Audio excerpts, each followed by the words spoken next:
ವಿಚಾರ ಇದ್ರೆ ಪ್ರಚಾರ ವರ್ಕ್ ಆಗುತ್ತೆ ಅಂತ ಸುಮ್ಮನೆ ಕೂತು ಮಾತಾಡೋದ್ರಲ್ಲಿ ಅರ್ಥ ಇಲ್ಲ. ನನಗೆ ನಾನು ಮಾತಾಡೋದಕ್ಕಿಂತ ಕೆಲಸ ಮಾತಾಡಬೇಕು ಅನ್ನೋದನ್ನೇ ನಂಬೋನು. ಒಳ್ಳೊಳ್ಳೆ ಸಿನಿಮಾಗಳಿಲ್ಲ, ಥಿಯೇಟರ್ಗಳು ಬಂದಾಗಿದ್ದಾವೆ, ಜನ ಥಿಯೇಟ್ರಿಗೆ ಬರ್ತಿಲ್ಲ. ಜನ ಥಿಯೇಟ್ರಿಗೆ ಬರ್ತಿಲ್ಲ ಅಲ್ಲ, ಅದು ಜನ ಥಿಯೇಟ್ರಿಗೆ ಕರೆಸ್ತಾ ಇಲ್ಲ. ಸೊ ಕರೆಸೋವಂಥ ಕೆಲಸ ನಾವು ಮಾಡಬೇಕು. ಕೆಲವೊಂದ್ಸಲಿ ಏನಾಗುತ್ತೆ, ಸಿನಿಮಾಗಳು ಜನಕ್ಕೆ ಬರ್ತಾ ಇದೆ ಅನ್ನೋದು ತಲುಪದೆ ಹೋದಾಗ, ಅವೇರ್ನೆಸ್ ಇಲ್ಲದೆ ಹೋದಾಗ, ಪ್ರಮೋಷನಲ್ಲಿ ರೀಚ್ ಆಗದೆ ಹೋದಾಗ, ಸಿನಿಮಾ ಬಂದು ಹೋಗಿ ಥಿಯೇಟ್ರಿಂದ ಹೋದ ಮೇಲೆ ಆಮೇಲೆ ಯಾವಾಗಲೂ ಒಂದ್ಸಲಿ OTT ಬರುತ್ತೆ. ಸೊ ಅವಾಗ ನೋಡ್ತಾರೆ ಅನ್ನೋದು ಬಿಟ್ಟರೆ ಎಲ್ಲ ಸಿನಿಮಾನ ಫಸ್ಟ್ ಆಫ್ ಆಲ್ OTT ಬರೋದೇ. ರಿವಾರ್ಡು ಅವಾರ್ಡು ಇದೆ ನನಗೆ, ಏನು ಬಂದ್ರೂ ಅದೆಲ್ಲದಕ್ಕಿಂತ ಮೀರಿದ ನಿಮ್ಮ ಮಾತು ಅಂತ ನೀವು ಒಂದು ಮಾತು ಹೇಳಿದ್ರಿ. ಆ ಒಂದು ಮಾತಿನ ಬಗ್ಗೆ ಏನು ಹೇಳ್ತಾರೆ? ಆಳವಾದ ಜ್ಞಾನ ಇರತಕ್ಕಂಥ ವ್ಯಕ್ತಿ, ಅಭಿರುಚಿ ಇರ್ತಕ್ಕಂಥ ವ್ಯಕ್ತಿ, ಅನುಭವ ಇರ್ತಕ್ಕಂಥ ವ್ಯಕ್ತಿ ಹೇಳಿದಾಗ ನನಗೆ ಯಾವುದೋ ಒಂದು ಕಡೆ ನಾಮಿನೇಟ್ ಮಾಡಿ ಕೊಡೋ ಅವಾರ್ಡ್ ನನಗೆ ಎಂಗೇಜ್ಮೆಂಟ್ ಅಷ್ಟೇ ಆಗಿತ್ತು, ಇನ್ನೂ ಮದುವೆ ಆಗಿರಲಿಲ್ಲ. ನಮ್ಮ ಅತ್ತೆನೂ ಬಂದಿದ್ರು. ಪಾಪ ಯಾರಿಗೆ ಆದ್ರೂ ಸಹಜವಾದ ಭಯ ಇರುತ್ತಲ್ಲ, ಇವನು ಹುಚ್ಚನನ್ ಮಗಂತಾರೆ, ಮಧ್ಯರಾತ್ರಿಯಲ್ಲಿ ಸಮುದ್ರದಲ್ಲಿ ನಡ್ಕೊಂಡು ಹೋಗ್ತಾ ಇದ್ದಾನೆ, ನನ್ನ ಮಗಳ ಭವಿಷ್ಯ ಏನ್ ಕತೆ ಅಂತ ಅವ್ರಿಗೆ ಯೋಚನೆ ಇಲ್ಲ. ಅಂದ್ರೆ ನಾವಿಬ್ರು ಫ್ರೆಂಡ್ಸು ಒಟ್ಟಿಗೆ ಒಂದೇ ಸಿನಿಮಾಲ್ ಬಂದಿದ್ವಿ, ಈಗ ಬೇರೆ ಬೇರೆ ಸಿನಿಮಾಲ್ ಬರ್ತಿದ್ವಿ. ಎಂಡ್ ಆಫ್ ದ ಡೇ ನಾವು ನಮ್ಮ ಕನ್ನಡ ಮನಸ್ಸುಗಳನ್ನ, ಕನ್ನಡ ಅಭಿಮಾನಿಗಳನ್ನ, ಪ್ರೇಕ್ಷಕರನ್ನ ರಂಚಕ್ಕೆ ಬರ್ತಿರೋದು. ಅಂಡ್ ಸಿನಿಮಾಗಳಿಲ್ಲ ಅಂತ ಕಂಪ್ಲೇಂಟ್ ಮಾಡ್ತಿದ್ದ ಟೈಮಲ್ಲಿ 2 ಒಳ್ಳೆ ಸಿನಿಮಾಗಳು, 2 ದೊಡ್ಡ ಸಿನಿಮಾಗಳು ಬರ್ತಿದೆ ಅಂದ್ರೆ ಇದು ಹಬ್ಬನೇ ಅಂತ. ನಿಮ್ಮ ಮೊಬೈಲ್ನ ಸ್ವಿಚ್ ಆಫ್ ಮಾಡಿ, ಮನಸ್ಸನ್ನ ಸ್ವಿಚ್ ಆನ್ ಮಾಡಿ ಸಿನಿಮಾ ನೋಡಿ, ಬಿಕಾಸ್ ಇಟ್ಸ್ ಲವ್ಲಿ. ಬದುಕಿನ ಕಥೆ, ಸಹಜವಾದ ಕಥೆ, ಎಲ್ಲ ಕುಟುಂಬ ಸಮೇತ ನೋಡಬಹುದಾದಂಥ ಒಂದು ಕಂಟೆಂಟ್ ಇರ್ತಕ್ಕಂಥ ಕಥೆ, ಇಂಟೆಂಟ್ ಇರ್ತಕ್ಕಂಥ ಕಥೆ. ಎಲ್ರಿಗೂ ನಮಸ್ಕಾರ. ಇವತ್ತು ನಾವು ಲವ್ಲಿ ಚಿತ್ರದ ನಾಯಕ ವಸಿಷ್ಠ ಸಿಂಹ ಅವ್ರ ಜೊತೆಗಿದ್ದೀವಿ. ಸರ್, ಕಾರ್ಯಕ್ರಮಕ್ಕೆ ವೆಲ್ಕಮ್. ಸರ್, ಮೊದಲನೇದಾಗಿ ಲವ್ಲಿ ಚಿತ್ರದ ಬಗ್ಗೆ ಒಂದಿಷ್ಟು ಸೆನ್ಸೇಷನ್ ಕ್ರಿಯೇಟ್ ಆಗಿಬಿಟ್ಟಿದೆ ಆಲ್ರೆಡಿ ಇಂಟರ್ನೆಟ್ಟಲ್ಲಿ. ಐ ಥಿಂಕ್ ನೀವು ನೋಡ್ತಾ ಇದ್ದೀರಾ ಅನ್ಕೊತೀನಿ. ಆ ಒಂದು ಚಿಕ್ಕಿಮಿಕ್ಕ ಸಾಂಗ್ ಇರ್ಬೋದು, ಅದಾದಮೇಲೆ ಟ್ರೈಲರ್ ಕೂಡ ರಿಲೀಸ್ ಮಾಡಿದವರು ನಮ್ಮ ಡಿವೈನ್ ಸ್ಟಾರು ರಿಷಬ್ ಶೆಟ್ಟರು, ಮತ್ತು ನೀವೇ ಹಾಡಿರುವಂಥ ಒಂದು ಸಾಂಗು ಬಯಸಿ ಬಯಸಿ ಎಲ್ಲ ಕೂಡ ಮಿಲಿಯನ್ ಗಂಟಲೆ ರೀಚ್ ಆಗಿ ಜನರು ತುಂಬ ಎಕ್ಸೈಟ್ ಆಗಿದ್ದಾರೆ ಮೂವಿ ರಿಲೀಸ್ ಬಗ್ಗೆ. ಸೊ ಈ ಒಂದು ಜನರ ಸ್ಪಂದನೆಯನ್ನು ನೋಡಿ ಏನು ಅನ್ನಿಸ್ತಾ ಇದೆ ಅಂತ? ತುಂಬ ಖುಷಿ ಆಗುತ್ತೆ. ಅಂದರೆ ನಮ್ಮ ಉದ್ದೇಶನೂ ಅದೇ. ಅಂದರೆ ಯಾವುದೇ ಪ್ರಮೋಷನಲ್ ಕಂಟೆಂಟ್ ಆಚೆ ಬಂದಾಗ್ಲೂ ಅದ್ರ ಉದ್ದೇಶ ಜನರನ್ನು ತಲುಪೋದೇ ಆಗಿರುತ್ತೆ. ಜನಕ್ಕೆ ಅದು ತಲುಪಿ ಅದು ಅವ್ರಿಗೆ ಇಷ್ಟ ಆಗಿ ಅದಕ್ಕೆ ಅವರು ಸ್ಪಂದಿಸಕ್ಕೆ ಶುರು ಮಾಡಿದಾಗ ನಾವು ಎಲ್ಲೋ ಒಂದು ಕಡೆ ಸರಿ ದಾರಿಯಲ್ಲಿ ನಡೀತಾ ಇದ್ದೀವಿ, ನಮ್ಮ ಪ್ರಮೋಷನಲ್ ಆಕ್ಟಿವಿಟೀಸ್ ಕರೆಕ್ಟಾಗಿ ಆಗ್ತಿದೆ, ಅಥವಾ ನಮ್ಮ ಕಂಟೆಂಟ್ ಅವ್ರಿಗೆ ಇಷ್ಟ ಆಗ್ತಿದೆ. ಸೊ ಈ ಕಂಟೆಂಟ್, ಪ್ರಮೋಷನಲ್ ಕಂಟೆಂಟ್ ಇಷ್ಟ ಆದಾಗ ಜನ ಥಿಯೇಟ್ರಿಗೆ ಬರ್ತಾರೆ. ಸೊ ಥಿಯೇಟ್ರಿಗೆ ಬರೋದಕ್ಕೆ ಅಥವಾ ಅವ್ರನ್ನ ಕರೆಸೋದಕ್ಕೆ ಒಂದು ಇನ್ವಿಟೇಷನ್ ನಾವು ಕೊಡೋದು ಈ ಥರ ಸಾಂಗ್ಸು, ಟ್ರೈಲರು, ಈ ಥರ ಕಂಟೆಂಟ್ಗಳಿಂದ. ಸೊ ನಮ್ಮ ಇನ್ವಿಟೇಷನ್ ಜನಕ್ಕೆ ತಲುಪಿದೆ ಅಂದಾಗ ಖುಷಿ ಆಗಿದೆ. ಬಟ್ ನಾನು ಆ್ಯಕ್ಚುಲಿ ಫಾಲೋ ಅಪ್ ಮಾಡಿಲ್ಲ, ಅಂದರೆ ನೋಡೋಕ್ಕೆ ಆಗಿಲ್ಲ. ಕಂಟಿನ್ಯೂಸ್ ಆಗಿ ಪ್ರಮೋಷನ್ಸ್ ಎಲ್ಲ ಇರೋದ್ರಿಂದ ಆ ಸ್ಪಂದನೆ ನನಗಿನ್ನೂ ಗೊತ್ತಾಗಬೇಕು. ಅದೊಂದೇ ನನಗೆ ಟೆನ್ಷನ್ ಇರೋದು. ಆ್ಯಕ್ಚುಲಿ ವಿಚಾರ ಇದ್ರೆ ಪ್ರಚಾರ ವರ್ಕ್ ಆಗುತ್ತೆ ಅಂತ ಸುಮ್ಮನೆ ಕೂತು ಮಾತಾಡೋದ್ರಲ್ಲಿ ಅರ್ಥ ಇಲ್ಲ. ನನಗೆ ನಾನು ಮಾತಾಡೋದಕ್ಕಿಂತ ಕೆಲಸ ಮಾತಾಡಬೇಕು ಅನ್ನೋದನ್ನೇ ನಂಬೋನು ನಾನು. ಅದು ಏನಂದರೆ, ಈ ಥರದ್ದು ಒಂದು ಸಿನಿಮಾ ಮಾಡಿದ್ದಕ್ಕೆ, ಈ ಸಿನಿಮಾದ ಭಾಗವಾಗಿದ್ದಕ್ಕೆ ನನಗೆ ಒಂದು ಖುಷಿ, ಅಷ್ಟೇ ಹೆಮ್ಮೆ ಇದೆ. ಅಂದರೆ ಈ ತಂಡದ ಪ್ರತಿಯೊಬ್ಬರು they put in heart and soul ಅನ್ಬೋದು. ಅಷ್ಟು ಚೆನ್ನಾಗಿ ಪ್ರತಿಯೊಬ್ಬರು, ಅಂದರೆ ಈಗ ದುಡ್ಡು ಕೊಟ್ಟಿದ್ದಕ್ಕೆ ತಕ್ಕನಾಗಿ ಕೆಲಸ ಮಾಡಿ ಹೊಟ್ಟೋಗೋದು ಬೇರೆ. ಕೊನೆ ಕ್ಷಣದವರೆಗೂ ಇನ್ನೇನು ಬೆಟರ್ ಮಾಡ್ಬೋದು ಜನಕ್ಕೆ ಒಂದು ಒಳ್ಳೆ ಎಕ್ಸ್ಪೀರಿಯನ್ಸ್ ಆಗಬೇಕು, ಕಂಪ್ಲೀಟ್ ಸಿನಿಮ್ಯಾಟಿಕ್ ಎಕ್ಸ್ಪೀರಿಯನ್ಸ್ ಆಗಬೇಕು. ಇದು ಕಡೆಗೆ ಇಡೀ ತಂಡದ ಪ್ರತಿಯೊಬ್ಬರು, ಅಂದರೆ ಡೈರೆಕ್ಷನ್ ಡಿಪಾರ್ಟ್ಮೆಂಟ್ ಅವರಷ್ಟೇ ಒಂದು ಇದು ಫೈನಲ್ ಔಟ್ಪುಟ್ ತೆಗೆದುಕೋ ಆಡ್ತಿದ್ದಾರೆ, ಹಂಗಿಲ್ಲ ಇಲ್ಲಿ. ಸೊ ನಮ್ಮ EP-ಗಳಿಂದ ಹಿಡಿದು, ನಮ್ಮ ಪ್ರತಿಯೊಬ್ಬ ಅಸಿಸ್ಟೆಂಟ್ ಡೈರೆಕ್ಟರ್ಗಳಿಂದ ಹಿಡಿದು, ಕ್ಯಾಮ್ರಾಮ್ಯಾನ್ ಆಗಲಿ, ಕಲರಿಸ್ಟ್ ಆಗಲಿ, ನನ್ನೂ ಸೇರಿ ಪ್ರತಿಯೊಬ್ಬರೂ ಹಗಲು ರಾತ್ರಿ ಕಾಯ ವಾಚ ಮನಸ ಕೆಲಸ ಮಾಡ್ತಿದ್ದೀವಿ. ಸೊ ಈಗ ಅಷ್ಟರ ಅಗತ್ಯ ಏನಿದೆ ಅಂದರೆ, ನಮಗೆ ಎಂಡ್ ಆಫ್ ದಿ ಡೇ ಅಂದರೆ ಎಲ್ಲೆಲ್ಲಿ ನಾವು ಬೆಟ್ರ್ ಮಾಡಬಹುದು, ಅಥವಾ ಇನ್ನೂ ಏನಾದ್ರು ಸ್ಕೋಪ್ ಇದೆಯಾ ಬೆಟರ್ಮೆಂಟ್ಗೆ, ಅಥವಾ ಈಗ ಒಂದು ಕಲರ್ ಟೋನ್ ಅಂತ ಸೆಟ್ ಮಾಡಿರ್ತೀವಿ, ಆ ಟೋನಲ್ಲಿ ಇನ್ನೂ ಏನಾದ್ರು ಸ್ಪೆಷಲ್ ಆಗಿ ಏನಾದ್ರು ಫೀಲ್ ಕೊಡಬಹುದಾ? ಪ್ರತಿಯೊಬ್ಬನು, ಅಂದರೆ ನಮ್ಮ ಎಡಿಟ್ರು ಅಲ್ಲೇ ಇದ್ದಾರೆ, ನನ್ನ ಡೈರೆಕ್ಟ್ರು ಅಲ್ಲೇ ಇದ್ದಾರೆ. ಸೊ ಇಷ್ಟೊಂದು ಇನ್ವಾಲ್ವ್ಮೆಂಟನ್ನ ಎಲ್ಲ ಸಿನಿಮಾದಲ್ಲೂ ಕೊಡ್ತಾರೆ ಅನ್ನೋದು ನನ್ನ ಅನುಭವದಲ್ಲಿ ನಾನು ನೋಡಿಲ್ಲ. ಎಲ್ಲರೂ ಈ ಥರದ್ದು ಒಂದು ತಂಡ ಇರೋದಕ್ಕೆ ನನಗೆ ತುಂಬ ಹೆಮ್ಮೆ ಇದೆ, ತುಂಬ ಖುಷಿ ಇದೆ. And end of the day ನಾವು ಎಲ್ಲ ಏನು ಕಂಪ್ಲೇಂಟ್ ಮಾಡ್ತಿದ್ವಿ, ಒಳ್ಳೊಳ್ಳೆ ಸಿನಿಮಾಗಳಿಲ್ಲ, ಥಿಯೇಟ್ರ್ಗಳು ಬಂದಾಗಿದ್ದಾವೆ, ಜನ ಥಿಯೇಟ್ರಿಗೆ ಬರ್ತಿಲ್ಲ ಅಲ್ಲ, ಅದು ಜನ ಥಿಯೇಟ್ರಿಗೆ ಕರೆಸ್ತಾ ಇಲ್ಲ. ಸೊ ಕರೆಸೋವಂಥ ಕೆಲಸ ನಾವು ಮಾಡಬೇಕು. ಚೆನ್ನಾಗಿದ್ದಾಗ ಖಂಡಿತವಾಗ್ಲೂ ಬರ್ತಾರೆ ಜನರು. OTTಗೆ ಬರಲಿ ಅಥವಾ ಇನ್ನೊಂದು TV-ಲಿ ಬರಲಿ ಅನ್ನೋಕ್ಕಿಂತ ಇಷ್ಟೊಂದು ಪ್ರಮೋಷನ್ ಅದಾದಮೇಲೆ ಜನರ ಮುಂದೆ ಏನು ಎತ್ತ ಅಂತ ನೀವು ಕ್ಲಿಯರಾಗಿ ತೊಗೊಂಡೋಗಿ ಇಟ್ಟಾಗ ಅಫ್ಕೋರ್ಸ್ ಜನ ಬರ್ತಾರೆ ಥಿಯೇಟ್ರಿಗೆ. ನಾನು ಒಬ್ಬ ಪ್ರೇಕ್ಷಕ, ನಟ ಅನ್ನೋದಕ್ಕೆ ಮುಂಚಿನ ನಾನು ಪ್ರೇಕ್ಷಕ, ಇವತ್ತಿಗೂ ಪ್ರೇಕ್ಷಕನೇ. ನಮ್ಮ ಸಿನಿಮಾ ಬಂದಾಗ ಮಾತ್ರ ಕಲಾವಿದನಾಗಿ ಕಾಣಿಸ್ತೀನಿ. ಅದರ್ವೈಸ್ ನನ್ನ ಸಿನಿಮಾ ಫೈನಲ್ ಪ್ರಾಡಕ್ಟ್ ನಾನು ನೋಡ್ಬೇಕಾದ್ರೆ ನಾನು ಆಡಿಯನ್ಸ್ ಆಗೇ ನೋಡೋದು. ಸೊ ಇಲ್ಲಿ ಸಿನಿಮಾ ಅಂದ್ರೆ ಸಿನಿಮ್ಯಾಟಿಕ್ ಎಕ್ಸ್ಪೀರಿಯನ್ಸ್ ಇಂದ ಸಿನಿಮ್ಯಾಟಿಕ್ ಎಕ್ಸ್ಪೀರಿಯನ್ಸ್ ಸಿಗೋದು ಸಿನಿಮಾ ಹಾಲಲ್ಲೇ. ನನಗೆ ಇದನ್ನೇ ಇಲ್ಲ, ಆಪ್ಷನ್ನೇ ಇಲ್ಲ, ಸಿನಿಮಾ ರಿಲೀಸ್ ಆಗಿ ಬಂದು ಹೊರಟೋಯ್ತು ನೋಡೋಕ್ಕಾಗಲಿಲ್ಲ ಅಂದರೆ ಅನಿವಾರ್ಯ ಕಾರಣ ಇದ್ದರೆ ಮಾತ್ರ OTT ಸಿನಿಮಾ ನೋಡ್ತೀನಿ. ಅದರ್ವೈಸ್ ನಾನು ಸಿನಿಮಾ ಹಾಲಲ್ಲೇ ಎಕ್ಸ್ಪೀರಿಯನ್ಸ್ ಮಾಡೋದು. ಅಂದರೆ ನಾವು ಕಲರ್ ಗ್ರೇಡಿಂಗಿಂದ ಹಿಡಿದು DI ಇಂದ ಹಿಡಿದು CG ಎಲ್ಲ ಮಾಡ್ತೀವಲ್ಲ, ಅದು ಮ್ಯೂಸಿಕ್ಕು ಅಟ್ಮಾಸ್ ಮಾಡ್ತೀವಿ. ಏನಕ್ಕೆ ಮಾಡ್ತೀವಿ? ಟಿ ವಿಲಿ ನೋಡೋಕ್ಕಂತೂ ಅಲ್ಲ. ಟಿವಿಗೆ ಅಷ್ಟು ತಡೆಯಲ್ಲ, ಸೌಂಡ್ ಆಗಲಿ, ಆ ವಿಜುವಲ್ ಎಫೆಕ್ಟ್ಸ್ ಆಗಲಿ. ಅದು ಸಿನಿಮಾ ಹಾಲ್ಸ್ಗೋಸ್ಕರನೇ ಮಾಡೋ ಡಿಸೈನ್. ಆ್ಯಂಡ್ ಅದು ಬೆಸ್ಟ್ ಇರಬೇಕು ಜನಕ್ಕೆ. ಈಗ ನಾನೇ ಕಾಂತಾರ ನೋಡಿ ನನಗೆ ಆ ಒಂದು ಎಕ್ಸ್ಪೀರಿಯನ್ಸ್, ಆ ಕಾಂತಾರದಿಂದ ಸಿಕ್ಕ ಎಕ್ಸ್ಪೀರಿಯನ್ಸ್ ಇದೆಯಲ್ಲ, ಸಿನಿಮ್ಯಾಟಿಕ್ ಎಕ್ಸ್ಪೀರಿಯನ್ಸು, ಅದಕ್ಕೆ ನಾನು ಫಾರ್ ಎವರ್ ಫ್ಯಾನ್. ಸೊ ಆ ರೀತಿ ನನ್ನ ಥರ ಪ್ರೇಕ್ಷಕರಿಗೆ ಸಿನಿಮ್ಯಾಟಿಕ್ ಎಕ್ಸ್ಪೀರಿಯನ್ಸ್ ಬೇಕು. ಆ್ಯಂಡ್ ಎಲ್ಲರೂ ಎಲ್ಲದನ್ನು OTTಗೆ ಕಾಯ್ಕೊಂಡು ಕೂರಲ್ಲ. ಅದು ಸುಮ್ಮನೆ ಅದು ಅಪವಾದನೆ. ಅದು ನೋಡದೇ ಇದ್ದವರು ಮತ್ತೆ ನೋಡೋಕೆ ಸಿಕ್ಕಾಗ ನೋಡ್ತಾರೆ ಅನ್ನೋದು. ಅಥವಾ ಕೆಲವೊಂದ್ಸಲಿ ಏನಾಗುತ್ತೆ, ಸಿನಿಮಾಗಳು ಜನಕ್ಕೆ ಬರ್ತಾ ಇದೆ ಅನ್ನೋದು ತಲುಪದೆ ಹೋದಾಗ, ಅವೇರ್ನೆಸ್ ಇಲ್ಲದೆ ಹೋದಾಗ, ಪ್ರಮೋಷನಲ್ಲಿ ರೀಚ್ ಆಗದೆ ಹೋದಾಗ, ಸಿನಿಮಾ ಬಂದು ಹೋಗಿ ಥಿಯೇಟ್ರಿಂದ ಹೋದ ಮೇಲೆ ಆಮೇಲೆ ಯಾವಾಗಲೂ ಒಂದ್ಸಲಿ OTTಗೆ ಬರುತ್ತೆ. ಸೊ ಅವಾಗ ನೋಡ್ತಾರೆ ಅನ್ನೋದು ಬಿಟ್ಟರೆ ಎಲ್ಲ ಸಿನಿಮಾನ ಫಸ್ಟ್ ಆಫ್ ಆಲ್ OTTಗೆ ಬರೋದೇ ಇಲ್ಲ, ಎಲ್ಲ ಸಿನಿಮಾ. ಸೊ ಬಂದ ಸಿನಿಮಾ ಎಲ್ಲ OTTಲಿ ಬರೋಂಗಿದ್ರೆ ಯಾಕೆ ಈ ಥರ ಪರಿಸ್ಥಿತಿ ಹಿಂಗಿರ್ತಾ ಇರಲಿಲ್ಲ ಅಲ್ವ. ಸೊ ನಮ್ಮ ಜವಾಬ್ದಾರಿ ಅವ್ರಿಗೆ ತಲುಪಿಸೋದು, ಅವ್ರ ಜವಾಬ್ದಾರಿ ಒಳ್ಳೆ ಪ್ರಾಡಕ್ಟ್ ಬಂದಾಗ ಅವರು ಬೆಂತಟ್ಟೋದು. ಅದನ್ನು ಮಾಡ್ಕೊಂಡೇ ಬಂದಿದ್ದಾರೆ. ಸೊ 130ಕ್ಕೂ ಹೆಚ್ಚು ಸಿನಿಮಾ ಅಂತೆ ನನಗೆ ಬಂದ ಇನ್ಫಾರ್ಮೇಷನ್ ಸೋ ಫಾರ್ ರಿಲೀಸ್ ಆಗಿರೋದು. 130ರಲ್ಲಿ ಒಂದು 5-6 ಹಿಟ್ ಆಗಿದೆ ಅಂದರೆ ಅದು ಹಿಟ್ ರೇಷಿಯೋ ಕಡಿಮೆ ಇದೆ ಅನ್ನೋದು ಬಿಟ್ಟರೆ ಜನ ಥಿಯೇಟ್ರಿಗೆ ಬಂದಿಲ್ಲ ಅನ್ನೋದಲ್ಲ. ಕರೆಕ್ಟ್. ಈಗ ಮೊನ್ನೆ ತಾನೇ ಸ್ಟೇಜ್ ಮೇಲೆ ಒಂದು ಮಾತು ಬಂತು, ದತ್ತನ್ ಅವರೇ ನೀವು ನನಗೆ ಈ ಒಂದು ಮಾತು ಹೇಳಿದ್ದಕ್ಕೆ. ಅಂದರೆ ಅವ್ರು ಹೇಳಿದ್ರು, ಇಷ್ಟು ನಾನು ನೋಡ್ಕೊಂಬಂದಿನಲ್ಲ ಮೂವಿ, ಈ ಒಂದು ಕಥೆ ಹೆಂಗಿದೆ ಅಂದರೆ ಒಂದು ಒಲವಿನ ಮೇಲೆ ನಿಂತಿದೆ. ಅದಾದಮೇಲೆ ಈ ಥರದ ಕಥೆಯನ್ನು ನಾನು ಕೇಳಿಲ್ಲ, ನನಗೆ ತುಂಬ ಎಕ್ಸೈಟ್ ಆಗಿದ್ದೀನಿ, ಈ ಥರ ಒಂದು ಟೀಮಲ್ಲಿ ವರ್ಕ್ ಮಾಡೋಕ್ಕೂ ನನಗೆ ಖುಷಿ ಆಯಿತು ಅಂತ ಹೇಳಿದ್ರು. ಸೊ ಆವಾಗ ನೀವು ಒಂದು ಮಾತು ಹೇಳಿದ್ರಿ, ರಿವಾರ್ಡು ಅವಾರ್ಡು ಇದೆ ನನಗೆ, ಏನು ಬಂದ್ರೂ ಅದೆಲ್ಲದಕ್ಕಿಂತ ಮೀರಿದ ನಿಮ್ಮ ಮಾತು ಅಂತ ನೀವು ಒಂದು ಮಾತು ಹೇಳಿದ್ರಿ. ಆ ಒಂದು ಮಾತಿನ ಬಗ್ಗೆ ಏನು ಹೇಳ್ತಾರೆ ಅಂತ, ದತ್ತನ್ ಅವ್ರ ಮಾತಿನ ಬಗ್ಗೆ? ಅವ್ರು ಏನು ಹೇಳಿದ್ರು ಹಿ ಮೀನ್ಸ್ ಇಟ್, ನಾ ಏನು ಹೇಳಿದ್ರು I mean it. Correct, definitely. ಯಾಕೆ ಅಂದರೆ 80 ದಾಟಿರೋ ಒಬ್ಬ ಪರಿಪೂರ್ಣ ಅನುಭವ ಪಡೆದಿರ್ತಕ್ಕಂಥ ವ್ಯಕ್ತಿ, ಪ್ರೇಕ್ಷಕ, ಕಲಾವಿದ, ಮೂರೂ ಕೂಡ ಅವರ ಜೀವನದ ಸಾಧನೆಗಳು ಹಲವಾರು, ನಮಗೆಲ್ರಿಗೂ ಆದರ್ಶಪ್ರಾಯರವರು. And the way he has come up in life, the way he has seen life as an artist, ಅವರು ಮಾಡಿರುವಂಥ ಅಚೀವ್ಮೆಂಟ್ಸು, ನ್ಯಾಷನಲ್ ಅವಾರ್ಡ್ಗಳೆಲ್ಲ ತೊಗೊಂಡಿದ್ದಾರೆ. ಅಂಥವರು ಒಂದು ಸಿನಿಮಾನ ಸುಮ್ಮನೆ ಏನೋ ಹೇಳಿದ್ರು, ನಾನೀಗ ನನ್ನ ಕರೆದ ಹಣ ಬನ್ನಿ ಮಾತಾಡಿದ್ರೆ ಮಾತಾಡ್ಬಿಡಲ್ಲ. ನಾನು ಫಸ್ಟ್ ಆಫ್ ಆಲ್ ಬರೋದೇ ಇಲ್ಲ. ಸೊ ಬರ್ತಾರೆ ಅಂದರೆ ಆ್ಯಕ್ಚುಲಿ ಅವ್ರೇನು ಸಿನಿಮಾದಲ್ಲಿ ಒಲವಿದೆ ಅಂತ ಹೇಳ್ತಾರಲ್ಲ, ಆ ಒಲವು ಅವ್ರಿಗೂ ಸಿನಿಮಾ ಮೇಲಿದೆ. ಸೊ ಸಿನಿಮಾ ನೋಡಿ ಇಷ್ಟಪಟ್ಟು ಫೋನ್ ಮಾಡಿ ನನ್ನ ಹತ್ರ ಅದ್ರ ಬಗ್ಗೆ ಒಂದಷ್ಟು ಹೊತ್ತು ಮಾತಾಡಿ, ಇವಾಗ ಬರ್ತೀನಿ ಕಣೆಯ, ಎಲ್ಲ ಬರ್ಬೇಕು ಹೇಳು, ನೋಡಿದ ಮೇಲೆ ಇಷ್ಟ ಆಗಿದ್ದಕ್ಕೆ ಬರ್ತೀನಿ ಅಂತ. ಸೊ ಆ ಮಾತಿದೆಯಲ್ಲ, ಅಷ್ಟು ಸಮಗ್ರವಾದ ಆಳವಾದ ಜ್ಞಾನ ಇರತಕ್ಕಂಥ ವ್ಯಕ್ತಿ, ಅಭಿರುಚಿ ಇರ್ತಕ್ಕಂಥ ವ್ಯಕ್ತಿ, ಅನುಭವ ಇರ್ತಕ್ಕಂಥ ವ್ಯಕ್ತಿ ಹೇಳಿದಾಗ ನನಗೆ ಯಾವುದೋ ಒಂದು ಕಡೆ ನಾಮಿನೇಟ್ ಮಾಡಿ ಕೊಡೋ ಅವಾರ್ಡ್ ನಂಗೆ ಬೇಕಿಲ್ಲ. ಅಂದರೆ ಖಂಡಿತವಾಗ್ಲೂ ನನಗೆ ಐ ಮೀನ್ ಇಟ್, ಅವರ ಮಾತು ಅದು ದೊಡ್ಡ ಆ್ಯಕ್ಚುಲಿ ಅವಾರ್ಡು ರಿವಾರ್ಡ್ ಅಲ್ಲ. ಈಗ ಚಿತ್ರದ ಒಂದು ಸೆಟ್ ಬಗ್ಗೆ ನಿನ್ನೆ ಒಂದಿಷ್ಟು ಮಾತುಗಳನ್ನು ಕೇಳಿದೆ ನಾನು ಪ್ರೆಸ್ ಮೀಟಲ್ಲಿ. ತುಂಬ ಅದ್ಭುತವಾಗಿ ಮಾತಾಡಿದ್ರು ಎಕ್ಸಿಕ್ಯೂಟಿವ್ ಪ್ರೊಡ್ಯೂಸರ್ಸ್ ಇಬ್ಬರು ಸೇರಿಕೊಂಡು. 1.5 crores ಖರ್ಚಾಯಿತು. ಮರಳು ಮೇಲೆ ಒಂದು ನಾವು ಡುಪ್ಲೆಕ್ಸ್ ಮನೆಯನ್ನು ಕಟ್ಟಿದ್ವಿ, ಅದು ಯಾರೂ ಮಾಡಿಲ್ಲ, ನಾವೇ ಮಾಡಿದ್ದದನ್ನ ಫಸ್ಟು ಅಂತಲೂ ಹೇಳಿದ್ರು. ಆಮೇಲೆ ಆ ಮನೆ ನನಗೆ ಇಷ್ಟ ಆಯಿತು, ಅಟ್ಲೀಸ್ಟ್ ಅದು ಹೆಂಗಾರು ಉಳಿಸ್ಕೊಳಕ್ಕಾಗತ್ತ ಅಂತ ನೀವು ಕೇಳಿದ್ರಿ ಅಂತಲೂ ಹೇಳಿದ್ರಿ.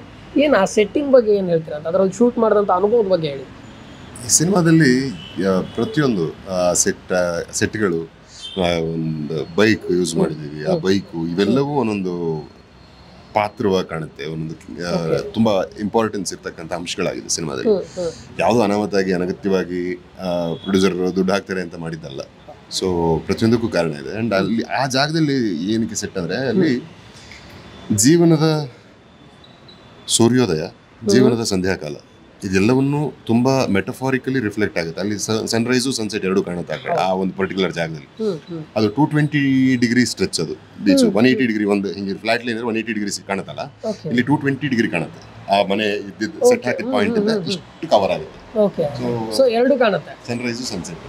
ಸೊ ಅದಕ್ಕೆ ತುಂಬ ಅಂದರೆ ಸಾಹಿತ್ಯಿಕವಾದಂಥ ಒಂದು ಅರ್ಥ ಇದೆ ಸಿನಿಮಾದಲ್ಲಿ. ಅಂದರೆ ನಿಮ್ಮ ಕತೆನ ಮನೆಯನ್ನ ಹಿಡ್ಕೊಂಡೆ ಕತೆ ಏನದಿದ್ದೀರಾ ಅಂದಂಗೆ ಆಯ್ತಂಗ. ಹೌದು, ಸೊ ಅದು ತುಂಬಾ ತುಂಬಾ ವಿಶೇಷವಾದ್ದು. ಅಂದ್ರೆ ಆ ಸೆಟ್ ಎಷ್ಟು ಚೆನ್ನಾಗಿತ್ತು ಅಂದ್ರೆ ಅದೇ ಪ್ರೆಸ್ ಮೀಟಲ್ಲಿ ಹೇಳ್ತಾ ಇದ್ವಲ್ಲ, ದಿನ ಸಂಜೆ ಜನ ಬಂದ್ಬಿಡೋರು. ಅಂದ್ರೆ ಅದೇನೋ ಪಿಕ್ನಿಕ್ ಸ್ಪಾಟ್ ಅನ್ನಂಗೆ, ಟೂರಿಸ್ಟ್ ಸ್ಪಾಟ್ ಅನ್ನೋ ಹಂಗೆ.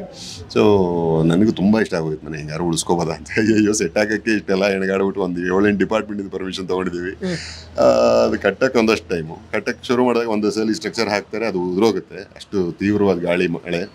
ಅದಾದ್ಮೇಲೆ ಅದನ್ನ ಸೆಟ್ ತೆಗಿಯಕ್ಕೆ 1 ತಿಂಗಳು ಟೈಮ್ ಬೇಕು. ಸೊ ಇದನ್ನ ಉಳಿಸ್ಕೋತೀನಿ ಅಂದರೆ ಇಲ್ಲಿ ಹೆಂಗೆ ನಾವು ಮೇಂಟೈನ್ ಮಾಡೋದು ಇದನ್ನ, ಹಲವಾರು ಕಾರಣಗಳು, ಅದರ ರೀಸನ್ಸ್ ಇರುತ್ತೆ. ಉಳಿಸ್ಕೋಬೇಕು ಅನ್ನೋದು ಆಸೆ ಆಯಿತು, ಅಷ್ಟು ಚೆನ್ನಾಗಿರೋದ್ರಿಂದ. ಅಷ್ಟು ಚೆನ್ನಾಗಿ ಅಂದರೆ ಸೆಟ್ ಅಂದಮೇಲೆ ಒಂದು 150-200 ಜನ ಕೆಲಸ ಮಾಡ್ತಾ ಇರ್ತೀವಿ. So duplex set first time ಅಂತಲೇ ಹೇಳಿದ್ರು. ಅಂದರೆ ಗ್ರೌಂಡ್ ಫ್ಲೋರ್ ಸೆಟಪ್ ನೋಡಿದ್ದೀವಿ ನಾವು, ಹಾಕಿದ್ದಾರೆ ಜನ.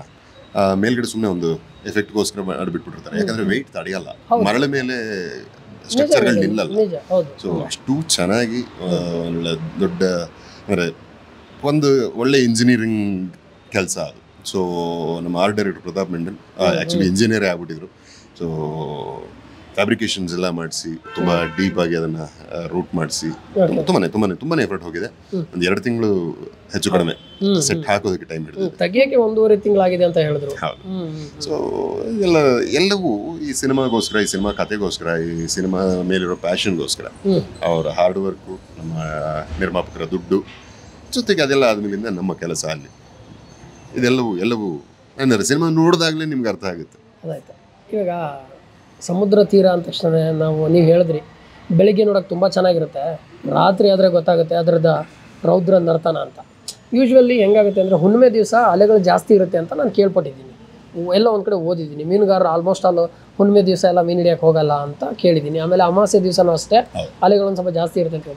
ಅಂಥ ಒಂದು ಲೈಕ್ ರೆಸ್ಟ್ರಿಕ್ಟೆಡ್ ಏರಿಯಾದಲ್ಲಿ ನೀವು ಒಂದು ಮನೆಯನ್ನು ಹಾಕಿ, ಆ ಮನೆಗೆ ಒಂದು 20-25 ಅಡಿ ದೂರ ಹಾಕಿದ್ರು ಕೂಡ ಅಲ್ಲಿವರೆಗೂ ಅಲೆಗಳು ಬರುತ್ತೆ ಅಂತ ನೀವು ಹೇಳಿದ್ರಿ. ಅಂಥದ್ರಲ್ಲಿ ಪ್ರಾಣದ ಹಂಗನ್ನು ತೊರೆದು 1-1.5 ಕಿಲೋಮೀಟರ್ ಒಳಗಡೆ ಹೋಗಿ ಶೂಟ್ ಮಾಡುವಂಥ ಶಾಟ್ ಬೇಕಾಗಿತ್ತ ಅಂತ. 1.5 ಅಲ್ಲ, ಆಲ್ಮೋಸ್ಟ್ 1 ಕಿಲೋಮೀಟರ್ ಅದೊಂದು ಸೀನ್ ಬರುತ್ತೆ. ಆ ಟ್ರೈಲರಲ್ಲಿ ಒಂದು ಬಿಟ್ಟು ಬಂದೋಗುತ್ತೆ, ನೀವು ನೀರಲ್ಲಿ ಫುಲ್ ಮುಳುಗೋಗಿರ್ತೀರ, ಆ ಒಂದು ಬಿಟ್ಟು. ಸೊ ಅಲ್ಲಿವರೆಗೂ ಹೋಗಿ ಅದನ್ನ ಹೆಂಗೆ ಮಾಡಿದ್ರಿ ಆ ಶಾಟ್ನ? ಅದಾದಮೇಲೆ ಹರಿಪ್ರಿಯಾ ಮೇಡಮ್ ಕೂಡ ಅಲ್ಲೇ ಇದ್ರು ಅಂತ ಹೇಳಿದ್ರು. ಸೊ ಹೆಂಗಾಯ್ತು ಆ ಶಾಟ್ ಅಂತ?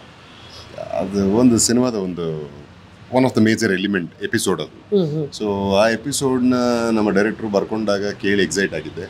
ಶೂಟ್ ಮಾಡಬೇಕು ಅಂದಾಗ ಅಲ್ಲಿ ಅಂದರೆ ಸೆಟ್ಗೆ ಹೋಗೋ ತನಕ ಒಂದು ಪುಕ್ ಅಂತ ಇತ್ತು. ಅಂದರೆ ನನಗೆ ಜೀವನದಲ್ಲಿ ಒಂದೇ ಭಯ, ನೀರು. ಇನ್ಯಾವುದಕ್ಕೂ ನಾನು ಹೆದರಲ್ಲ. ಅದು ಅಂದರೆ ಬ್ಯಾಡ್ ಎಕ್ಸ್ಪೀರಿಯನ್ಸ್, ಒಂದು 2-3 ಸಲ ಬ್ಯಾಡ್ ಎಕ್ಸ್ಪೀರಿಯನ್ಸ್ ಆಗಿ ಒಂದ್ಸಲಿ ಆಲ್ಮೋಸ್ಟ್ ಹೋಗೇ ಬಿಟ್ಟಿದ್ದೆ ನೀರಲ್ಲಿ ಮುಳುಗಿ. ಸೊ ಆ ಕಾರಣಕ್ಕೆ ಒಂದು ಸ್ವಲ್ಪ ನೀರು ಕಂಡ್ರೆ ಭಯ ಆಗುತ್ತೆ. ಅದರ್ವೈಸ್ ನಾನು ಈಜು ಕಲ್ತಿದ್ದು ನಾನು ಒಬ್ಬನೇ ಹೋಗಿ ನಮ್ಮ ಮನೆ ಮುಂದೆ ಊರಲ್ಲಿ ರಾಮನಾಥ್ಪುರದಲ್ಲಿ ಕಾವೇರಿ ಹೊಳೆ ಹರಿಯೋ ನದಿಯಲ್ಲಿ ನಾನೇ ಒಬ್ಬನೇ ಈಜು ಕಲ್ತಿರೋದು. ಈಜಕ್ಕೆ ಬರುತ್ತೆ, ಬಟ್ ಆ ಒಂದು ಬ್ಯಾಡ್ ಇನ್ಸ್ಟೆನ್ಸ್ ಅದೊಂದು ಸಣ್ಣ ಫೋಬಿಯಾ ಅದು. ಕರೆಕ್ಟ್. ಪರ್ಸನಲ್ ಲೈಫಲ್ಲಿ ಆದರೆ ಆ ರಿಸ್ಕ್ ನಾನು ತಗೊಳ್ಳಲ್ಲ. ಸೊ ಸಿನಿಮಾಗೋಸ್ಕರ ಮಾತ್ರ, ಇನ್ಯಾವತ್ತು ಬೇರೆ ಕಾರಣಕ್ಕೆ ಯಾವುದಕ್ಕೂ ಮಾಡಲ್ಲ ನಾನು. ಒಂದು ಶಾರ್ಟಲ್ಲಿ ಓಕೆ ಆಯ್ತಾ ಅಥವಾ ಒಂದು 2-3 ಶಾರ್ಟ್ ತೊಗೊಂಡ್ರ ಅಂತ? ಅದಕ್ಕೆ ಅಂದರೆ ಒಂದಷ್ಟು ಟೈಮು, ಅಷ್ಟು ದೂರ ನಡ್ಕೊಂಡು ಹೋಗಬೇಕು. ನಡ್ಕೊಂಡು ಹೋಗೋದಕ್ಕೆ ಅದೇ ಸಿನಿಮಾ ನೋಡಿದಾಗ ಅದು ಕಾರಣ ಏನು ಅಂತ ಗೊತ್ತಾಗುತ್ತೆ ನಿಮಗೆ. ಆ್ಯಂಡ್ ಅಲ್ಲಿ ಒಂದು ರೇಂಜಲ್ಲಿ ಮುಗಿದೋಗಲ್ಲ. ಈಗ ಒಂದ್ಸಲಿ ಕ್ಯಾಮ್ರಾ ಇಟ್ಟು ತೆಗೆದುಬಿಟ್ಟು ಅನ್ನೋಕ್ಕಾಗಲ್ಲ, ಅದನ್ನ ಮಲ್ಟಿಪಲ್ ರೇಂಜಸಲ್ಲಿ ಶೂಟ್ ಮಾಡಬೇಕು, ನಮಗೆ ಇಂಪ್ಯಾಕ್ಟ್ ಕ್ರಿಯೇಟ್ ಮಾಡಬೇಕು. ಆ್ಯಂಡ್ ಪ್ರಾಬ್ಲಮ್ ಏನಂದರೆ ಅಲ್ಲಿ ಕತ್ಲಲ್ಲಿ ಯಾವಾಗಲೂ ಅಷ್ಟೇ, ಅಂದರೆ ಅಮಾವಾಸ್ಯೆ ಹುಣ್ಣಿಮೆಯಲ್ಲಿ ಅಲೆಯ ಹೊಡೆತ ಜೋರು ಇರುತ್ತೆ, ಬಟ್ ಕತ್ಲಲ್ಲಿ ಯಾವಾಗಲೂ ನಿಮಗೆ ಸಮುದ್ರದಲ್ಲಿ ಸೆಳೆತ ಜಾಸ್ತಿ, ಅಬ್ಬರ ಜಾಸ್ತಿ. ಸೊ ಆ್ಯಂಡ್ ಸಮುದ್ರಕ್ಕೆ ಲೈಟ್ ಮಾಡೋಕ್ಕಾಗಲ್ಲ. ಸೊ ಕತ್ಲೆ, ಸೊ ಕತ್ಲಲ್ಲಿ ನೀರಿನೊಳಗೆ ಅಲ್ಲಿ ಏನಿದೆ ಅಂತ ನಮ್ಗೆ ಆ್ಯಕ್ಚುಲಿ ಗೊತ್ತಿರಲ್ಲ, ನಾವಂತೂ ಅಲ್ಲಿ ಹುಟ್ಟು ಬೆಳೆದವರಲ್ಲ. ಸೊ ಆ ಎಲ್ಲ ಸಹಜವಾದ ಭಯಗಳಿರುತ್ತವೆ. ಆ್ಯಂಡ್ ಜೊತೆಗೆ ನಂಗೆ ಈ ಫೋಬಿಯಾ ಬೇರೆ ಇದೆ, ವಾಟರ್ ಫೋಬಿಯಾ. ಸೊ ಅದು ಟಾಸ್ಕ್ ಆಗಿತ್ತು, ಬಟ್ ಕ್ಯಾಮ್ರಾ ಇಟ್ಟ ಮೇಲೆ ನಂಗೆ ಆ ಟಾಸ್ಕು ಅಥವಾ ಫೋಬಿಯಾ ಇದು ಯಾವುದೂ ನೆನಪಾಗಲ್ಲ. ಬೇಕು ಅಂದರೆ ಮಾಡಿಬಿಡ್ಬೇಕಷ್ಟೇ. ಆ್ಯಂಡ್ ಇನ್ಫ್ಯಾಕ್ಟ್ ಹರಿಪ್ರಿಯಾ ಅವರಲ್ಲಿ ಬಂದಿದ್ದು it was a surprise visit, ಆದ್ದರಿಂದ ನಮ್ಗೆ ಗೊತ್ತಿರಲಿಲ್ಲ. ಅಂದರೆ ಪ್ರಾಬಬ್ಲಿ ಮಾರನೇ ದಿವಸಕ್ಕೆ ಹಾಕೋತಿದ್ವು ಅಥವಾ ಮುಂಚೆ ಹಾಕೊಂಡಿರ್ತೀವಿ, ಏನೋ ಮಾಡಿರ್ತಿದ್ವಿ. ಸೊ ಅವ್ರು ಅದೇ ದಿನ ಬಂದರು, ಅದೇ ದಿನ ಇದು ಶೆಡ್ಯೂಲ್ ಆಗೋಗಿದೆ. ಆ್ಯಂಡ್ ಎಂಗೇಜ್ಮೆಂಟ್ ಅಷ್ಟೇ ಆಗಿತ್ತು, ಇನ್ನೂ ಮದುವೆ ಆಗಿರಲಿಲ್ಲ. ನಮ್ಮ ಅತ್ತೆನೂ ಬಂದಿದ್ರು.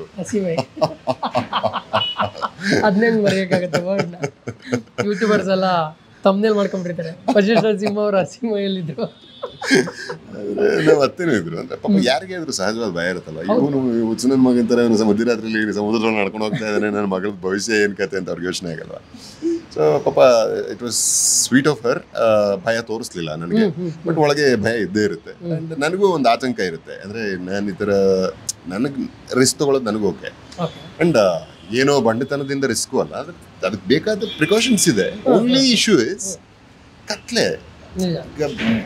ಅಪ್ಪಿ ತಪ್ಪಿ ಮುಳುಗಿದ್ರೆ ಹುಡ್ಕೊಂಡ್ ಬರೋದಿಲ್ಲ. ಅದು ಒಳಗಡೆ ಹೇಳ್ಕೊಂಡು ಹೋಗುತ್ತೆ, ಹೊರಗಡೆ ತರಲ್ಲ. ಡೇ ಲೈಟ್ ಆಗಿದ್ರೆ ಬೇರೆ ಲೆಕ್ಕ. ಸೊ ಅದು ಒಂದು ಚಾಲೆಂಜಿಂಗ್ ಆಗಿತ್ತು. ಬಟ್ ಶಾರ್ಟ್ಗೋಸ್ಕರ ನಾನು ಸ್ವಲ್ಪ ಹಾಗೆ ಸ್ವಭಾವ, ನನ್ನ ನೇಚರ್. ಸೊ ಇದಕ್ಕೆ ಮುಂಚೆ ಯಾವುದು ಅಲೋನ್ ಮೂವಿನಲ್ಲೂ ಇದೇ ಥರ ಸಾಹಸಗಳು ಮಾಡಿದ್ದೆ, ನೀರೊಳಗೆ ಹೋಗೋದು. ಆ್ಯಂಡ್ ಇದೇ ವರ್ಷ ಇಂಗ್ಲೆಂಡಲ್ಲಿ ಈ ಸಮುದ್ರ ಮತ್ತೆ ನದಿ ಸೇರೋ ಜಾಗದಲ್ಲಿ ಒಳಗೆ ನೀರಿಗೆ ಹಾರಿದ್ದೆ. ಸೊ ಇದೆಲ್ಲ ನಾನು ಸಿನಿಮಾಗೆ ಮಾತ್ರ ಮಾಡಕ್ ಸಾಧ್ಯ ನನ್ನ ಕೈಲಿ. ರಿಯಲ್ ಲೈಫಲ್ಲಿ ಮಾಡಿದ್ರೆ ಬಾಯಿ ಬಂದ್ಬಿಡುತ್ತೆ. ಆ ಫೋಬಿಯಾ ಅನ್ನೋದು ಅವಾಗ ಇರಲ್ವಾ? ಆಕ್ಟ್ ಮಾಡ್ಬೇಕಾದ್ರೆ ಫುಲ್ ಇನ್ವಾಲ್ವ್ಮೆಂಟ್ ಆಗ್ಬಿಟ್ಟಿರ್ತೀರಾ ಹೆಂಗೆ? ಫೋಬಿಯಾ ಇರೋದು ವಸಿಷ್ಠಂಗೆ, ಓಕೆ, ಆ ಪಾತ್ರಕ್ಕಲ್ವಾ? ಓಕೆ, ನಿಜ ನಿಜ ನಿಜ. ಸೊ ಆ ಪಾತ್ರಕ್ಕೂ ವಸಿಷ್ಠಂಗೂ ಅನ್ನೋ ಸಂಬಂಧ. ಅಲ್ಲಿ ನಾನು ಆ್ಯಕ್ಟ್ ಮಾಡಿದಾಗ ನಾನೇ ಕಾಣಿಸಿದ್ರೆ ಪ್ರಯೋಜನ ಏನು ಬಂತು? ನಾನು ಆ್ಯಕ್ಟ್ ಮಾಡ್ದಂಗಿರುತ್ತೆ. ಸೊ ಆ ಪಾತ್ರವಾಗಬೇಕಲ್ಲ. ಈಗ ಕ್ಯಾರೆಕ್ಟ್ರಲ್ಲಿ ನೀವೇ ಹೇಳಿದ್ರಿ ಫೋಬಿಯಾ ಇರೋದು ವಸಿಷ್ಠಂಗೆ, ಆ ಕ್ಯಾರೆಕ್ಟರ್ಗಲ್ಲ ಅಂತ. ಸೊ ಡೈರೆಕ್ಟ್ರು ಕಟ್ ಅಂದಮೇಲೂ ಕ್ಯಾರೆಕ್ಟ್ರಲ್ಲಿ ಇನ್ವಾಲ್ವ್ ಆಗಿರುವಂಥ ಯಾವ್ದಾದ್ರು ಇನ್ಸಿಡೆನ್ಸ್ ಇದೆ ಅಂತ ಲವ್ಲಿನಲ್ಲಿ? ನನಗೇನಂದರೆ ಕಟ್ ಮೇಲೆ ನಾನು ಆದಷ್ಟು ಬೇಗ I get back to myself. ಯಾಕಂದರೆ ಅದು ನನಗೆ ಆ ಒಂದು ಆ್ಯಕ್ಷನ್ ಟು ಕಟ್ ಜರ್ನಿ ಇದೆಯಲ್ಲ, ಅದೊಂಥರ ನನಗೆ ಅದು ಗುಂಗು, ಅದೊಂಥರ ನಶೆ ನನಗೆ.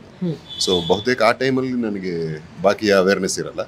ಆ್ಯಂಡ್ ಆ್ಯಕ್ಷನ್ ಕಟ್ ಅಂದಾದ್ಮೇಲಿಂದ ಅಲ್ಲೇ ಇರೋದಕ್ಕೆ ಅದು ಏನಾಗುತ್ತೆ, ಅದು ತುಂಬ ಇಂಪ್ಯಾಕ್ಟ್ ಆಗುತ್ತೆ. ಕೆಲವೊಂದ್ಸಲಿ ತುಂಬ ಡೀಪ್ ಎಮೋಷ್ನಲ್ ಸೀಕ್ವೆನ್ಸ್ ಇದ್ದಾಗ ಅದೇ ಗುಂಗಲ್ಲಿ ಇದ್ದೋಗ್ಬಿಟ್ರೆ ಅದು it can harm you actually. And ಆದಷ್ಟು ನಾನು ಬೇಗ ಸ್ವಾಭಾವಿಕತೆಗೆ ಮರಳಕ್ಕೆ ಟ್ರೈ ಮಾಡ್ತೀನಿ.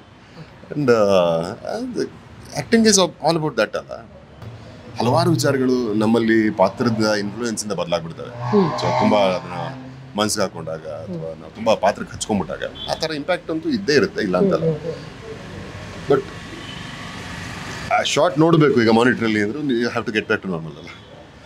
ಸೊ ಈಗ ಟ್ರೈಲರ್ನಲ್ಲಿ ಒಂದು ಸೀನ್ ಬರುತ್ತೆ, BGM ಮಾತ್ರ ಹೆವಿ ಬರ್ತಿರ್ಬೇಕಾದ್ರೆ ಒಬ್ಬನು ಬೆಂಕಿ ಹಚ್ಕೊಂಡಿರ್ತಾನೆ ಆಲ್ರೆಡಿ, ಅವನಿಗೆ ಚಾಕು ಚುಚ್ತೀರ. ಅದು ಒಂದು ಕ್ರೌರ್ಯ. ಆಲ್ರೆಡಿ ಅವನು ಬರ್ನ್ ಆಗ್ತಿದ್ದಾನೆ, ಆದರೂ ಆ ಕೋಪ, ನಿಮ್ಮಲ್ಲಿರೋ ಕೋಪ ಕಡಿಮೆ ಆಗಿಲ್ಲ, ಚಾಕು ಚುಚ್ತೀರಾ. ಆ ಸೀನ್ ಬಗ್ಗೆ, ಆ ಒಂದು ಎಂಟೈರ್ ಸೀನ್ ಶೂಟ್ ಆಗಿದ್ರ ಬಗ್ಗೆ ಏನಾದ್ರು ಹೇಳಕ್ಕೆ ಇಷ್ಟಪಡ್ತೀರಾ ಅಂತ? ಯಾಕಂದ್ರೆ ನಂಗೆ ತುಂಬ ಇಷ್ಟವಾಗಿದ್ದ ಸೀನ್ ಅದು. ಅದು ಟ್ರೈಲರ್ ತುಂಬ ಕಡಿಮೆ ಪ್ರಮಾಣದಲ್ಲಿದೆ. ನೀವು ಆ್ಯಕ್ಚುಲಿ ಫೈಟ್ ನೋಡಬೇಕು, ಸಿಂಗಲ್ ಶಾಟ್ ಫೈಟ್ ಅದು. Single shot. ಹಾಂ, ಓಕೆ. ಸೊ ಒಂದು 3-3.5 ನಿಮಿಷ ಅಂತ ಕಾಣುತ್ತೆ ಸಿಂಗಲ್ ಶಾಟ್ ಫೈಟ್. ಒಳ್ಳೆ ಭರ್ಜರಿ ಆ್ಯಕ್ಷನ್ ಅದು. ಆ್ಯಂಡ್ ಸಿಚುವೇಶನ್ ಅಷ್ಟು ಆಳವಾಗಿದೆ. ಅಂದ್ರೆ ಏನಾಗುತ್ತೆ, ನಾವು ಎಲ್ಲೋ ಒಂದಷ್ಟು ವಿಚಾರಗಳು ನಾವು ಗಮನಿಸ್ತಿದ್ದಾಗ ಸೊಸೈಟಿಲಿ ಅಮಾಯಕರಿಗೆ ತೊಂದರೆ ಆದಾಗ ಏನು ಅನ್ಸುತ್ತೆ ನಿಮಗೆ? ಅಮಾಯಕರಿಗೆ ನೋವಾದಾಗ ಅಥವಾ ಈ ಥರ ಯಾರು ತೊಂದರೆ ಕೊಟ್ಟಾಗ ಏನು ಅನ್ಸುತ್ತೆ? ಕೋಪ ಬರುತ್ತೆ. ಸೊ ಆ ಕೋಪ ಆ ಅಮಾಯಕರು ನಮ್ಮ ಮನೆಯವರೇ ಆದಾಗ ಜಾಸ್ತಿ ಪೀಕಲ್ಲಿ ಇರುತ್ತೆ ಕೋಪ. ಸೊ ಆ ಒಂದು ಭಾವೋದ್ವೇಗ, ಅದು ಕ್ರೌರ್ಯ ಅನ್ನೋದಕ್ಕಿಂತ ಅದನ್ನ ಸಿನಿಮಾ ನೋಡಿದಾಗ ನಿಮ್ಗೆ ಗೊತ್ತಾಗುತ್ತೆ. ಕ್ರೌರ್ಯ ಆಗಿದ್ರೆ ನಮಗೆ ಸರ್ಟಿಫಿಕೇಟ್ ಬರಲ್ಲ, ಅಂದರೆ UA ಸರ್ಟಿಫಿಕೇಟ್ ಕೊಡಲ್ಲ ಸೆನ್ಸರಲ್ಲಿ. ಸೊ ಅದಕ್ಕೆ ಒಂದು ಬಲವಾದ ಕಾರಣ ಇದೆ, ಆಳವಾದ ಅರ್ಥನೂ ಇದೆ. ಸೊ ರೀಸೆಂಟಾಗಿ ನಾವು ಡಾಲಿ ಧನಂಜಯ ಅವ್ರದ್ದು ಕೋಟಿ ಮೂವಿದು ಪ್ರೆಸ್ ಮೀಟ್ಗೆ ಹೋಗಿರ್ತೀವಿ. ಅಲ್ಲಿ ಒಬ್ರು ಯಾರೋ ರಿಪೋರ್ಟರ್ ಕೇಳ್ತಾರೆ, ಸರ್ ಅವತ್ತೇ ಬರ್ತಿದ್ದಾರೆ ಇಬ್ಬರು ಕೂಡ, ಚಿಟ್ಟೆ ಮತ್ತು ಡಾಲಿ ಇಬ್ಬರು ಅವತ್ತೇ ಬರ್ತಿದ್ದೀರಾ, ಏನು ಹೇಳ್ತೀರಾ? ನಾನೇನು ಹೇಳಲ್ಲ, ವಸಿಷ್ಠನ ನನ್ನ ಫ್ರೆಂಡು, ಅವನು ಬೆಳಿಬೇಕು ನಾನೇ ಬೆಳಿಬೇಕು, ಅವ್ನ ಮೂವಿಗೆ ಆಲ್ ದ ಬೆಸ್ಟ್ ಅಂತ ಹೇಳ್ತಾರೆ ಡಾಲಿ ಅವರು. ನೀವೇನು ಹೇಳ್ತೀರಾ? ಅದೇ ಅಲ್ವಾ, ಅಂದರೆ ನಾವಿಬ್ಬರು ಫ್ರೆಂಡ್ಸು ಒಟ್ಟಿಗೆ ಒಂದೇ ಸಿನಿಮಾಲ್ ಬಂದಿದ್ವಿ, ಈಗ ಬೇರೆ ಬೇರೆ ಸಿನಿಮಾಲ್ ಬರ್ತಿದ್ವಿ. ಎಂಡ್ ಆಫ್ ದ ಡೇ ನಾವು ನಮ್ಮ ಕನ್ನಡ ಮನಸ್ಸುಗಳನ್ನ, ಕನ್ನಡ ಅಭಿಮಾನಿಗಳನ್ನ, ಪ್ರೇಕ್ಷಕರನ್ನ ರಂಚಕ್ಕೆ ಬರ್ತಿರೋದು.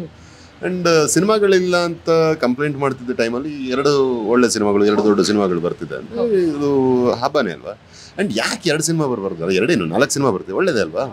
ಬೇರೆ ಭಾಷೆಯಲ್ಲಿ ಒಟ್ಟೊಟ್ಟಿಗೆ ದೊಡ್ಡ ದೊಡ್ಡ ಸಿನಿಮಾಗಳು ಬಂದಾಗ ಅದನ್ನ ಸೆಲೆಬ್ರೇಟ್ ಮಾಡ್ತಾರೆ, ನಮ್ಮಲ್ಲಿ ಯಾಕೆ ಅದಾಗಲ್ಲ? ಆಗಬೇಕಲ್ವ. ಸೊ ಅದು ನಮ್ಮ ಆಡಿಯನ್ಸ್ಗೆ ತಾನೆ ಖುಷಿ.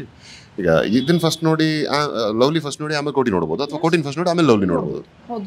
ಜೊತೆಗೆ ಇನ್ನೂ ಅಂದರೆ ಶೆಫ್ ಚಿದಂಬರ ಮತ್ತು ಶಿವಮ್ಮ ಬರ್ತಿದೆ, ಅದನ್ನು ನೋಡಿ. ಆದರೆ ಒಳ್ಳೊಳ್ಳೆ ಕಂಟೆಂಟ್ ಇರೋ ಸಿನಿಮಾಗಳನ್ನ ಬೆಂಬಲಿಸ್ತೀರಾ ಅನ್ನೋ ನಂಬಿಕೆ ಇದೆ. ಆ್ಯಂಡ್ ಅದೇ ಆಶಯದಲ್ಲೇ ನಾವು ನಿಮ್ಮ ಮುಂದೆ ಬರ್ತಾ ಇದ್ದೀವಿ ಅಷ್ಟೇ. ಪ್ರೆಸ್ ಮೀಟ್ಸ್ ಎಲ್ಲ ಅಡ್ಡಾಡಿ ಒಂದಿಷ್ಟು ಕ್ವಶನ್ಸ್ಗಳಿಗೆ ಆನ್ಸರ್ ಮಾಡಿ ಬೇಜಾರಾಗಿ ಹೋಗಿರುತ್ತೆ. ನನ್ನ ಹತ್ರ ಒಂದಿಷ್ಟು ಫನ್ ಕ್ವಶನ್ಸ್ಗಳಿದೆ, ಅದಕ್ಕೆ ಜಾಸ್ತಿ ತಲೆನೂ ಯೂಸ್ ಮಾಡಬೇಕಾಗಿಲ್ಲ, ಕೆಲವೊಂದು ಟೈಮಲ್ಲಿ ಯೂಸ್ ಮಾಡಬೇಕಾಗತ್ತೆ. ಹಾಗೆ ಗೊತ್ತಿಲ್ಲ ನನಗೆ. ಸೊ ಇದ್ರ ಹೆಸರು ಬಂದ್ಬಿಟ್ಟು ಫೋನ್ಪೇ ಅಂತ. ಫೋನ್ಪೇ. ಹೌದು. ಏನಂದರೆ ನೀವು ಸೋತ್ರೆ ನೀವು ನಂಗೆ ಫೋನ್ಪೇ ಮಾಡಬೇಕು, ನಾನು ಸೋತ್ರೆ ನಾನು ಫೋನ್ಪೇ ಮಾಡ್ತೀನಿ. ಸೊ ಫಸ್ಟ್ ಕ್ವಶನ್ನು, ಕಾಯಿಸಿದಾಗ ಘನವಸ್ತುವಾಗಿ ಪರಿವರ್ತನೆಯಾಗುವ ದ್ರವ ಯಾವುದು? ಕಾಯಿಸಿದಾಗ ಘನವಾಗಿ ಪರಿವರ್ತನೆಯಾಗುವ ದ್ರವ. ನೀವು ತಿಂತೀರಾ? I think Haripriya madam last ವೀಕಲ್ಲಿ ಮಾಡಿದ್ರು ಅನ್ಸುತ್ತೆ ಮನೆಯಲ್ಲಿ. ಲಾಸ್ಟ್ ವೀಕ್ ಅಲ್ಲ, ಅಲ್ಲಿ ನಂಗೆ ಗೊತ್ತಿಲ್ಲ, ಹಂಗೆ ಗೆಸ್ ಮಾಡ್ತಿದ್ದೀನಿ, ನಂಗೆ ಗೊತ್ತು. ಅದು ಹಾಲು ಇರಬೇಕು. ಅಲ್ಲ ಸರ್, ಹಾಲು ಕಾಯಿಸಿ ಘನ ಆಗುತ್ತೆ. ಆಗುತ್ತೆ, ಲಿಕ್ವಿಡಲ್ಲೇ ಇರುತ್ತೆ ಸರ್. ಹಾಲು ಕಾಯಿಸಿದ್ರೆ ಘನ ಆಗಲ್ಲ. ಘನ ಆಗುತ್ತಪ್ಪ, ಸಿಂಪಲ್. ಯೂಶ್ವಲಿ ನೀವು ಆರ್ಡರ್ ಮಾಡಿದ್ರೆ ಅದನ್ನೇ ಮಾಡೋದು. ಹೌದಾ? ಹೌದು. ತಿಂತೀರಾ? ಬ್ರೇಕ್ಫಾಸ್ಟಿಗೆ ತಿಂತೀರಾ? ಇಡ್ಲಿ. ಇಡ್ಲಿ, ದೋಸೆ. ನಿಮಗೆ ಕಚ್ಚಿರೋ ಸೊಳ್ಳೆನ ನೀವು ಸಾಯಿಸಲ್ಲ, ಯಾಕೆ? ಕಚ್ಚಿರೋ ಸೊಳ್ಳೆನ ಸಾಯಿಸಲ್ಲ, ಕೈಗೆ ಸಿಕ್ಕಲ್ಲ, ಹಾಗಾಗಿ. ಅಲ್ಲ ಸರ್, ಅದು ಅಲ್ವಾ? ನನಗೆ ಆ್ಯಕ್ಚುಲಿ ಸೊಳ್ಳೆ ಸಾಯಿಸೋದು ಇಷ್ಟ. ಓಕೆ, ಬಟ್ ಇಲ್ಲಿ ಸಾಯಿಸಲ್ಲ. ನಿಮ್ದು ರಕ್ತ ಹಂಚ್ಕೊಂಡಿರುತ್ತೆ. That was painful. ಸರ್, 9 ಇರುವೆ ಮೈಸೂರು ಹೈವೇನಲ್ಲಿ ಹೋಗ್ತಾ ಇರುತ್ತೆ. ಟೋಲ್ ಬರುತ್ತೆ. ಟೋಲ್ ಬಂದ ತಕ್ಷಣ ಫಸ್ಟ್ ಇರುವೆ ಕೇಳ್ತಾರೆ, ಎಷ್ಟು ಜನ ಇದ್ದೀರಾ ನೀವು ಅಂತ. ಅವಾಗ ಫ್ರಂಟಲ್ಲಿರೋ ಇರುವೆ ಹೇಳುತ್ತೆ 8 ಜನ ಇದ್ದೀವಿ ಅಂತ. ಯಾಕೆ?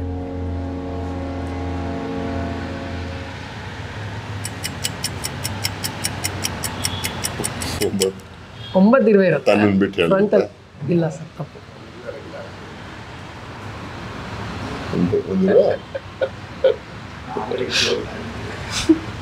ಏನದು?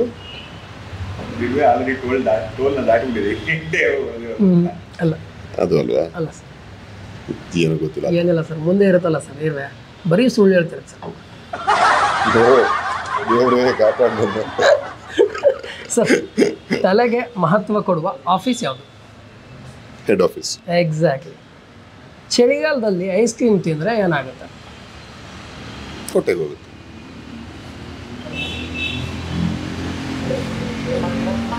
ಏನು ಅದು?